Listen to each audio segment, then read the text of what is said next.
अतुलित बलधामं हेमशैलापदेहं धनुजवन कृशानं ज्ञानिनाम् अग्रगण्यं सकलगुणनिधानं वानराणां धीशं रघुपति प्रिय भक्तं वातजातं नमामि श्री हनुमतये नमः।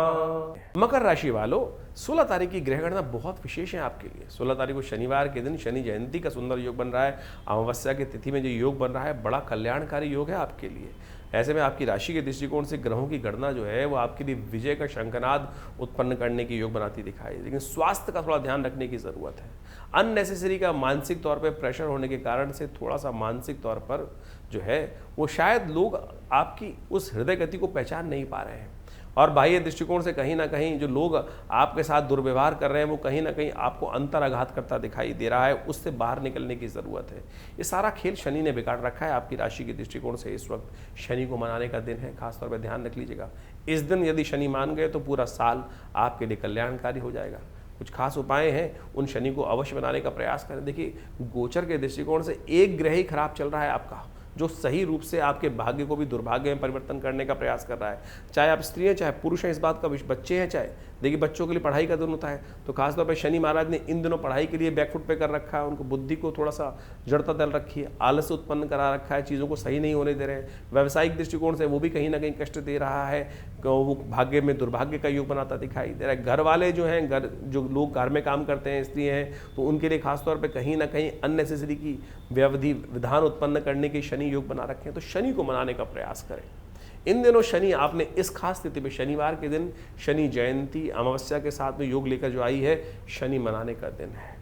हम कुछ खास उपाय आपकी राशि के दृष्टिकोण से बताने का प्रयास कर रहे हैं। यदि आप वो कर लें, आपकी राशि के दृष्टिकोण से केवल शनि स्तोत्र का पाठ, हनुमान जी का को सुंदर रूप से प्रसन्न करने का यदि आपने कार्य अपना लिया, तो सत्य मानना ये पूरा साल आने वाला आपके नाम में इसी 20-25 दिनों में आप कर सकते हैं। लेकिन रास्ता सही अपनाने की जरूरत। जेठ के महीने की अमावस्या इस बार शनिवार के दिन पड़ रही है। इसको शनि जयंती भी कहा जाता है, वट सावित्री का व्रत भी कहा जाता है। कहा जाता है सत्यवान और सावित्री की जो कथा है वो बड़ी अद्भुत भारतीय संस्कृति में रखती है। इसका केवल कथा के माध्यम से नहीं सोचें कि एक स्त्री अपनी सत्यनिष्ठ साधना कर कर कैसे असंभव कार्य को भी पूर्ण कर सकती है। आमतौर पर भारतीय संस्कृति में जो कथा मिलती हैं वो एक से एक किसी पुरुष की ही मिलती हैं कि उन्होंने साधना करी और उन्होंने अपने जीवन में अनेक प्रकार से अनेक मनोकामनाओं को पूर्ण करने का योग बनाया। लेकिन यहाँ सत्यवान सावित्री की कथा जो है वो असंभव को संभव करके दिखाती है कि स्त्री कैसे अपनी शक्ति से, अपनी भक्ति से यमराज तक को भी नतमस्तक कर सकती है और उनको बाध्य कर सकती है कि वो उनके आगे उनकी मनोकामनाओं को पूर्ण करने का योग बनाए। सत्यवान की जब मृत्यु हो गई, कहा जाता है सावित्री ने बड़ी श्रद्धा के साथ, आनंद भाव से, परमात्मा का स्मरण करते हुए एकाग्रचित्त भाव से वट के समान उस व्रत को पूरा किया। वट यानी ऐसा वृक्ष जो हिलता नहीं है, किसी आंधी अंधड़ में तस का मस नहीं होता। बड़े बड़े पेड़ उखड़ जाते हैं, लेकिन वट का जो पेड़ है, वट वृक्ष जो है वो ऐसा जड़मय होता है। कहा जाता है कि इस दिन पूर्ण श्रद्धा के साथ वट वृक्ष की पूजा कर लेने से, प्रार्थना कर लेने से, प्रदक्षिणा कर लेने से, जो केवल प्रदक्षिणा करना नहीं है, वट के समान साधना करने से, सत्संकल्प होकर साधना कर लेने से, बिल्कुल कि हम तो आज यहीं बैठे हैं, परमात्मा की शरण में बैठे हैं, अब आपको आना ही पड़ेगा। देर नहीं रखती, एक घड़ी आधी से पुनियाद वो चमत्कार होने में देर नहीं रखती है। लेकिन हमारा वो साधना, हमारा वो मन एकाग्र हो ही नहीं पाता है। तो वट सावित्री ने इस दिन व्रत कर कर वो अद्भुत कार्य किया। सत्यवान सावित्री की आज भी उस लंबे सतयुग के बाद आज भी उस दिन का महत्व शास्त्र में बताया गया है।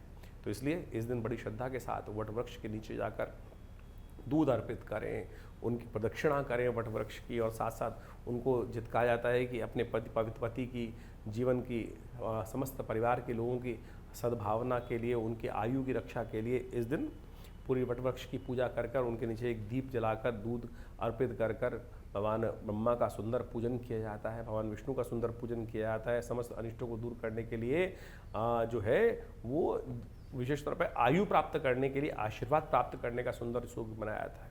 इसके साथ साथ एक इस दिन का महत्व और भी है, शनि जयंती है। शनि जयंती के संबंध में आपको समझना चाहिए कि इस शास्त्र में जो अद्भुत कथाएं हैं, एक से एक बड़ी कथाएं हैं। इस दिन विशेष तौर पर शनि को प्रसन्न करने के लिए जो भी उपाय, शनि जयंती, शनि उत्पन्न हुए और शनि जो है जो शास्त्र के दृष्टिकोण से कहा जाता है कि भगवान सूर्य के पुत्र हैं, छाया मार्तंड पुत्र जो हैं वो अपने दृढ़ निश्चय के व्यक्ति हैं कि ऐसे ही होगा कार्य, ऐसे ही होगा, इसी प्रकार से कार्य करने के लिए, और वो अपने ही स्वभाव से चलते हैं। और कहा जाता है भगवान ने उनको दंडाधिकारी का दायित्व दिया है कि लोगों के द्वारा किए गए कर्म का जो न्यायाधीश के रूप में कार्य करना है वो उनके ही है। और दंडाधिकारी जो होता है ना, जो न्यायाधीश होता है, बड़ा ही निष्ठुर होता है, निष्ठुर होता है, वो पिघलता नहीं है। आपने जो किया है, जैसा किया है, उसका वो दंड देने का प्रभाव उसी के पास है। अगर वो दया करना शुरू कर दें तो फिर वो कैसे, लोग तो बड़ी जल्दी से किसी प्रकार से मीठी मीठी बातें बोलकर अपने जो समस्त कष्ट है उसे निवृत्ति के योग बना लेंगे, और ऐसे में दंडाधिकारी जो है वो अपने कार्य को सही नहीं कर पाएगा। तो शनि जो महाराज है वो आपके दंड को उस दंड के रूप में ही देखते हैं, उस कार्य के रूप से देखते हैं कि गलत किया है तो उसके गलत कार्य का गलत नतीजा ही जो है उसका भोगने को आपको तैयार रहना चाहिए। लेकिन कहा जाता है कि अनेक, हर चीज़ के कहीं ना कहीं कुछ ना कुछ छोटे रास्ते भी होते हैं जिसके द्वारा हम उस जो अज्ञानता में किया गया कार्य, एक तो होता है ज्ञानपूर्ण कार्य किया गया, समझ बूझ के कार्य करने किया गया, एक होता है अज्ञानता में कई बार जो कार्य गलत हो गया, उससे निवृत्ति का योग कैसे बने, तो आराधना के द्वारा हम बना सकते हैं। इसलिए अनेक जो कथाओं को समझें। एक बड़ी अद्भुत कथा आती है पिप्पलाद ऋषि की। पिप्पलाद ऋषि जो थे वो विशेष तौर पर कहा जाता है बाल्यकाल में ही किसी बड़े दुर्भिक्ष के कारण से, अकाल पड़ने के कारण से परिवार से दूर हो गए थे। परिवार कहीं और जा रहा था, कई जगह उन ऋषियों के नाम अलग अलग रूप से बताए गए हैं, लेकिन पिप्पलाद कथा का निष्कर्ष यही है कि पीछे छूट गए थे। अकेले छोटे बाल अवस्था में ही लोग पलायन कर रहे थे पूरे ऋषि परिवार के द्वारा, तो वो कहीं पीछे छूट गए। और वो संयोग से वो पीपल के पेड़ के किस एक कोटर था उसके अंदर ही वो वहीं रहे, और बाल्यकाल से ही उस पीपल के बाल जो फल होते हैं उन्हीं को उन्होंने भक्षण किया, कोपलों को ही खाया किसी रूप से, और वहीं से बड़े हुए। तप करने का ऋषि पुत्र थे, ऋषि के अंश थे, तो साधना भी हुई, तप भी हुआ, और वहीं रहते रहते एक दिन साधना करते करते उनको ज्ञान आया। नारद जी ने देखा बड़ा दिव्य बालक है, और नारद जी उनके गुरु बने और उनको साधना मार्ग पर आगे बढ़ाया। साधना भी पराकाष्ठा प्राप्त हुई। कहा जाता है कि नारद जी से उन्होंने एक बार प्रश्न किया कि महाराज मेरे जीवन में जो इतना कष्ट आया किस कारण से आया, तो नारद जी ने अपने ध्यान योग से देख के बताया कि ये तुम्हारा जीवन में जो कष्ट आया है वो शनि की दशा के कारण से आया है।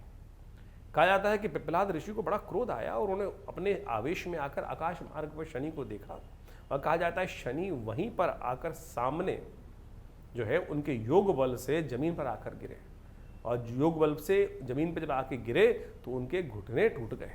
उस दिन से शनि जो है उनको पंगु कहा जाता है, दिव्यांग युक्त कहा जाता है शनि को।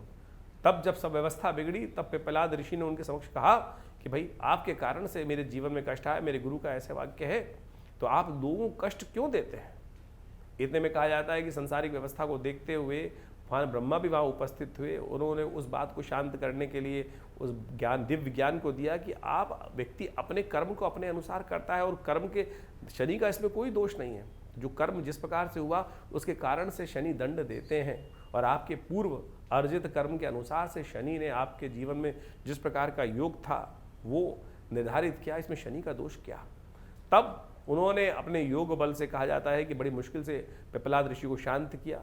शनि वापस गए, लेकिन शनि एक आशीर्वाद देके गए पिप्पलाद ऋषि को कि आज के बाद से जो महाराज पिप्पलाद का नाम लेगा, स्मरण करेगा, पिप्पलाद ऋषि का के मंत्र का जप करेगा, शनि उनको कभी दोष, उनके जो दोष से व्यक्ति शनि के दोष से तो कम मुक्त हो जाएगा।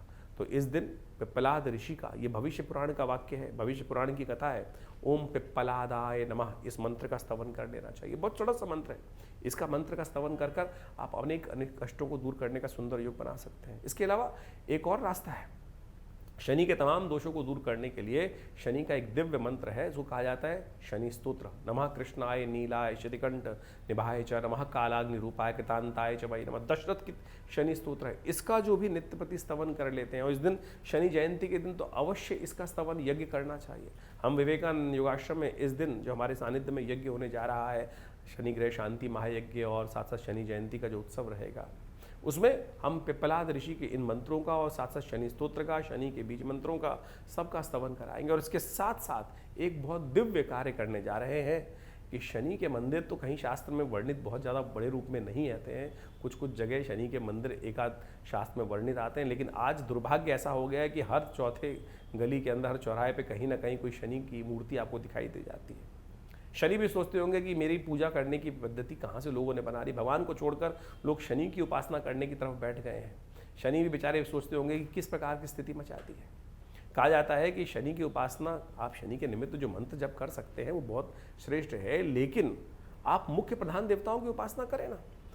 महाभारत रामायण काल में एक बड़ी अद्भुत घटना आप सबको याद होगी कि जब रावण के द्वारा शनि महाराज उनकी कैद में थे, तो हनुमान जी ने जब लंका का दहन किया तो शनि भी मुक्त हुए, और तब शनि ने अपना प्रकोप दिखाकर रावण का जो संहार किया है वो आप सबके समक्ष है।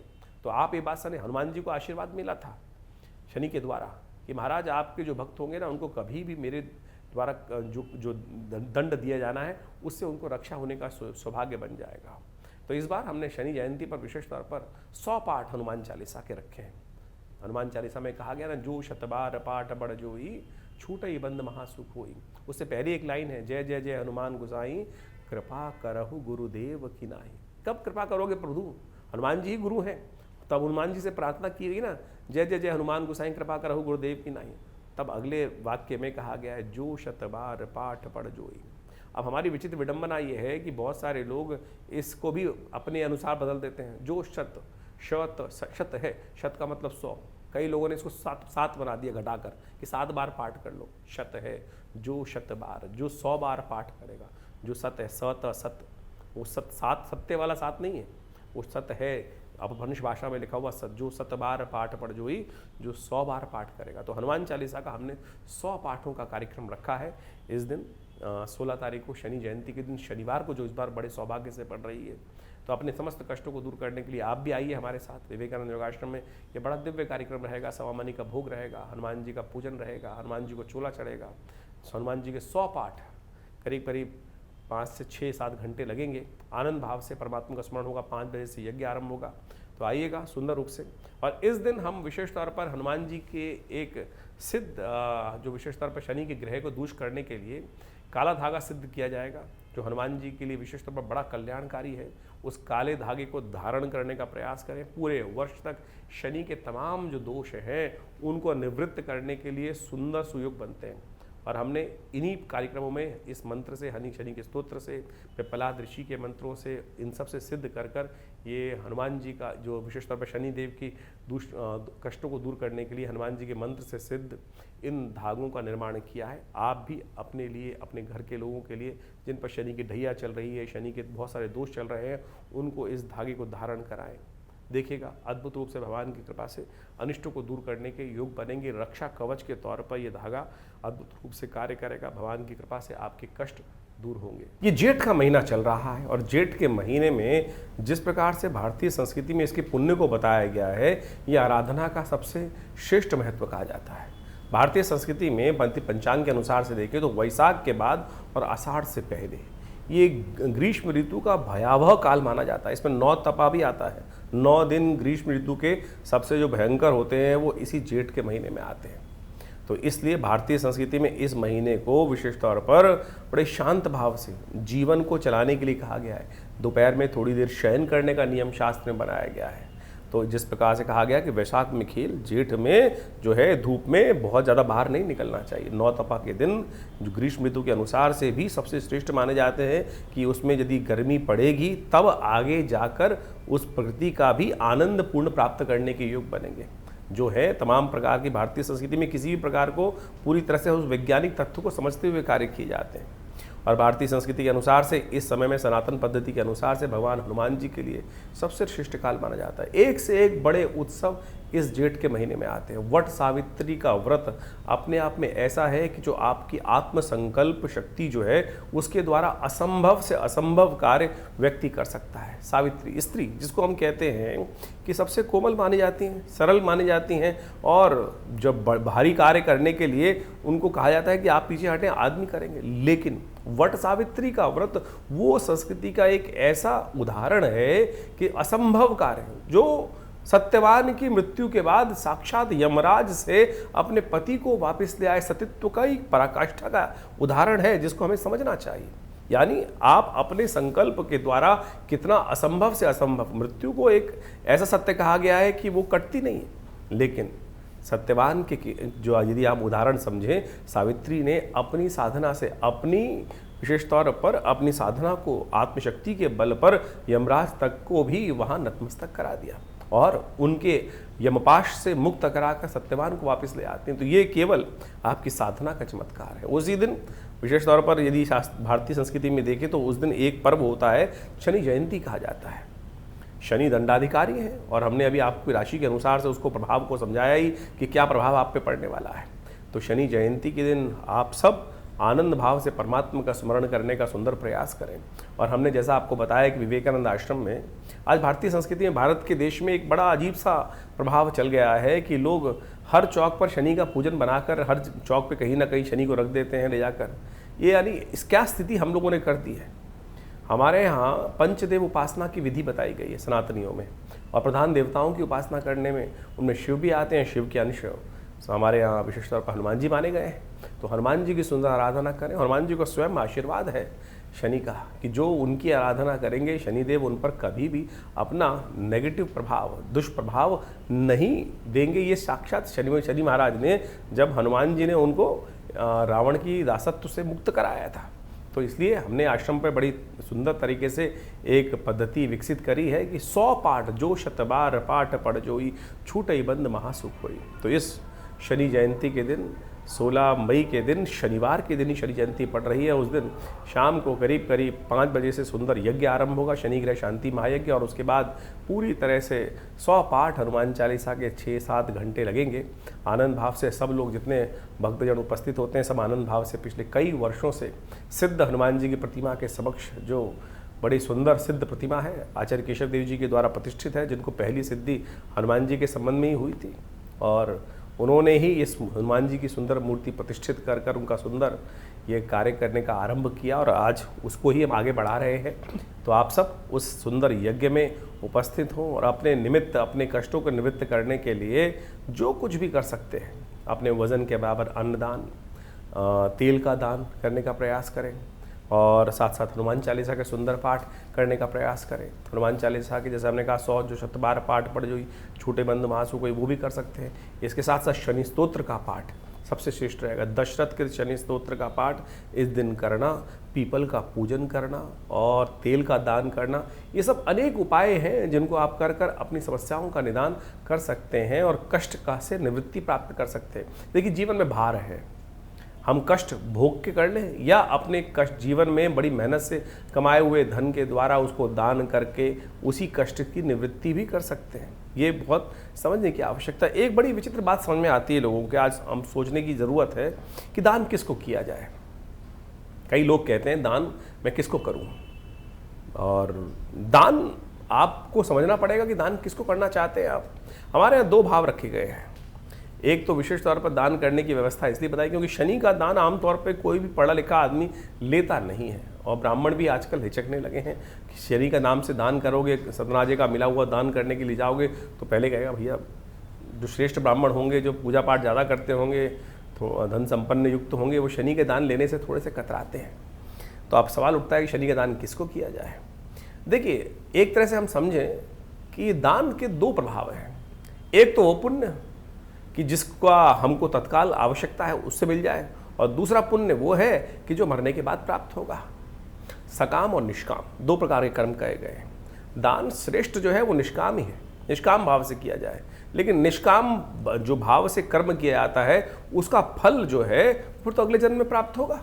लेकिन हम संसारी सब लोग हैं और हम सब अपने समस्त कष्टों को दूर करने के लिए यही भाव करके दान करने का प्रयास करते हैं कि अभी मैं दान दे रहा हूँ, मेरा कुछ ना कुछ कष्ट निवृत्ति का योग बन जाए। लेकिन वो होता नहीं है। क्यों? हम दान करने के टाइम पर सोचते हैं कि किसको दिया जाए दान, तो हम जाके किसी ऐसे व्यक्ति को दे देते हैं कहीं जिसके पास है ही नहीं पुण्य।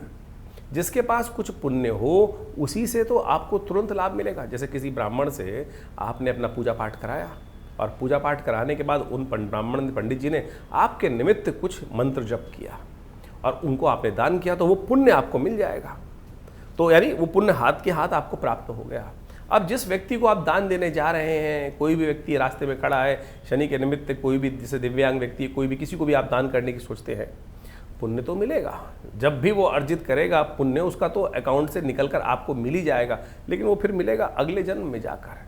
तो इसलिए अब आपके ऊपर सोचना है कि आप दान किसको करना चाहते हैं, कैसे करना चाहते हैं। तो सांकेतिक भाव से हमने आपको इस तथ्य को समझाने का प्रयास किया है, तो उसके अनुसार से आप कार्य करने का प्रयास करें। तो इस सुंदर शनि जयंती पर अनेक भारतीय संस्कृति में उत्सव चल रहे हैं। उसके साथ साथ जेठ के महीने में अभी तो एक बड़ा सुंदर भाव चल रहा है। जितने भी मंगल आते हैं, इन जेठ के मंगलों में जितने मंगल आते हैं वो सारे के सारे जो मंगल हैं बड़े मंगल माने जाते हैं, मुड़वा मंगल माने जाते हैं। हनुमान जी को प्रसन्न करने के अद्भुत योग। और हनुमान जी के संबंध में कहा गया है वो सदा अजर अमर है भगवती की कृपा से, और उनको के निमित्त जो पाठ किया गया हनुमान चालीसा के अंदर एक लाइन और आती है, और देवता चित्त न धरहि हनुमत से ही सर्व सुख करहि। संसार में समस्त देवतागण इस संसार को छोड़ के चले जाते हैं अपने काल के अनुसार से, लेकिन हनुमान जी जो प्रत्यक्ष है वो आज भी यहीं विराजमान है और भक्तों पर कृपा करने के लिए। हमारी भारतीय संस्कृति के अनुसार से हमारे 2 देवता कहे गए हैं जो सदा आपको आपके पुण्यों को देने वाले होते हैं देवताओं में। एक तो भगवान दत्तात्रेय जो इस संसार में सदा विराजमान रहेंगे, दूसरे हनुमान जी, दोनों के दोनों इस कलिकाल में आपके पुण्यों को तुरंत देने वाले हैं। तीसरे तौर पर आपके पितरों को मान लिया जाता है कि जो पितृ को निमित्त आप तर्पण इत्यादि करते हैं वो भी आपको आशीर्वाद स्वरूप तुरंत देने का प्रयास करते हैं। आशीर्वाद जो आप पुण्य अर्जित करना चाहते हैं उनके निमित्त तर्पण इत्यादि किए, तो आप इन कर्मों को कभी मत छोड़ा कीजिए। तो ये जो बड़े मंगल चल रहे हैं इसमें विशेष तौर पर हनुमान जी की सुंदर आराधना करने का प्रयास करें। इनके अनेक महत्व शास्त्र के अनुसार से बताए गए हैं। हरि अनंत, हरि कथा अनंता। तो कई जगह शास्त्र में ऐसी ही बात मिलती है कि हनुमान जी उनके भगवान राम के काल में सबसे पहले भगवान से इन दिनों मिले थे, तो मंगलवार का ही दिन था, जेठ का मंगल का ही सुंदर योग था, तो इसलिए इस मंगल का बड़ा महत्व बन जाता है। इसके बाद अनेक कथाएं और भी आती हैं कि लोगों ने इन बड़े मंगलों पे अपनी बड़ी बड़ी मनोकामनाओं को पूर्ण करने के लिए उनके द्वारा पाठ करके पूजा करके सुंदर व्यवस्थाएं बनाई हैं, सुंदर कार्य किए हैं। तो आप उस सुंदर तथ्यों को समझ के कथाओं के माध्यम से ये समझ लीजिए कि ये बड़े मंगल बड़े पुण्य वाले हैं। और इस बार तो ऐसा योग बना है कई वर्षों बाद कि जेठ के महीने में पुरुषोत्तम मास का सुंदर योग बन गया है। तो आप इस सुंदर मास का लाभ लेंगे। 4 की बजाय 8 बड़े मंगल इस वर्ष 2026 में हमको मिल रहे हैं, और शनि मंगल का भी टकराव खत्म होकर चुका ही है।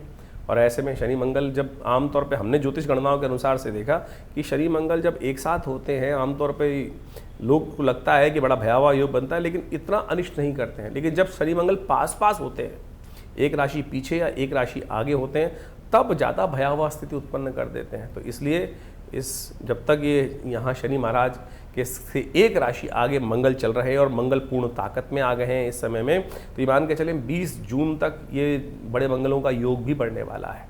तो अपने परिवारजन की रक्षा के लिए तो ऐसे में जो भयावह स्थिति उठापटक का वातावरण अभी शांत होने दिखाई नहीं दे रहा है, कहीं ना कहीं कुछ ना कुछ उठापटक गलत प्रकार की होने के योग गलत तरह से फिर भी बन सकते हैं। तो उसके लिए अवश्य हर मंगल के मंगल कम से कम सुंदरकांड का पाठ, हनुमान चालीसा का सुंदर स्तवन अवश्य करने का प्रयास कीजिए। हो सके तो हमारे यहाँ कहा गया है कि रक्षा कवच धारण करना चाहिए हर वक्त।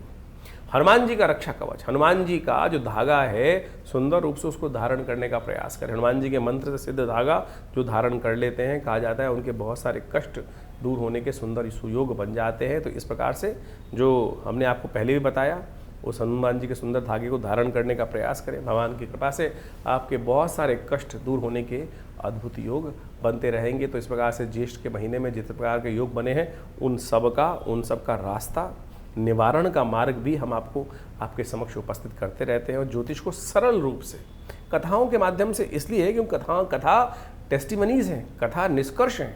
हमारे यहाँ हर व्रत में हर कहीं ना कहीं पुण्यों को प्राप्त करने के लिए, चाहे भागवत कथा, श्रीमद जो है अनेक प्रकार की कथाओं, देवी भागवत की, श्रीमद भागवत की कथा, शिव पुराण की कथा, कथा ही कथा है। और कथा से क्या होता है, मन एकाग्र होता है, बुद्धि के जो पाप है वो दूर हो जाते हैं। तो जो हम ज्योतिष विज्ञान के इस कार्यक्रम में कथाएं डालते हैं, बहुत सारे लोग कई बार अपने कमेंट कर देते हैं कि ज्योतिष नहीं बता रहे हैं, कथा बता रहे हैं। उपाय जो बता रहे हैं वो कथा के माध्यम से ही बता रहे हैं। आपको सुन लीजिए, आपके कष्ट दूर हो जाएंगे और भगवान की कृपा से आप सत्य माने, ये जो निष्कर्ष है वो सत्य है और आपके लाभ के लिए ही है। तो आप आइए हमारे इस कार्यक्रम में जो हमारे यहाँ आश्रम पर चलता है, नित्यपति यज्ञ चलता है करीब 8 घंटे, उसमें भी आप सम्मिलित हो सकते हैं। भगवान का नित्यपति यज्ञ जो चलता है, उसके अलावा हर मंगलवार हर सुंदरकांड का पाठ बड़े वृहद रूप से होता है। सवा मनी का भोग सुंदर रूप से लगता है। आप आएंगे, माँ भगवती के सुंदर दर्शन करेंगे। जो 500 साल भगवती पुरानी प्रतिमा है, भगवती की बड़ी प्राचीनतम सिद्ध प्रतिमा है। आइए, पाकिस्तान से आई उस भगवती की दिव्य मूर्ति के दर्शन कर कर अपने भाग्य को जगाइए। रविवार के दिन भी सुबह 8 बजे से लेकर 10 बजे तक बड़ा कार्यक्रम यज्ञ रहता है, उसमें भी आप सम्मिलित हो सकते हैं। इसके अलावा बहुत सारी पब्लिकेशंस हैं जो विवेकानंद योगाश्रम की तरफ से छापे गए हैं, मंत्र विज्ञान के ऊपर, यज्ञ विज्ञान के ऊपर, मुद्रा विज्ञान के ऊपर, और बहुत सारी और भी विद्याओं के माध्यम से कैसे आप अपने जीवन को ठीक कर सकते हैं। हॉस्पिटल है पूरा, योग प्राकृतिक चिकित्सा आयुर्वेद का, भारत सरकार के पैनल पर, दिल्ली सरकार के पैनल पे हॉस्पिटल है, वहाँ भी आप अपनी स्वास्थ्य चिकित्साओं का लाभ ले सकते हैं। तो इस प्रकार से हमारी संस्था पिछले करीब 60 सालों से विभिन्न क्षेत्रों में कार्य कर रही है। आपका साथ मिलेगा तो और ज़्यादा जनसेवा होने के सुंदर सुयोग भी बनेंगे।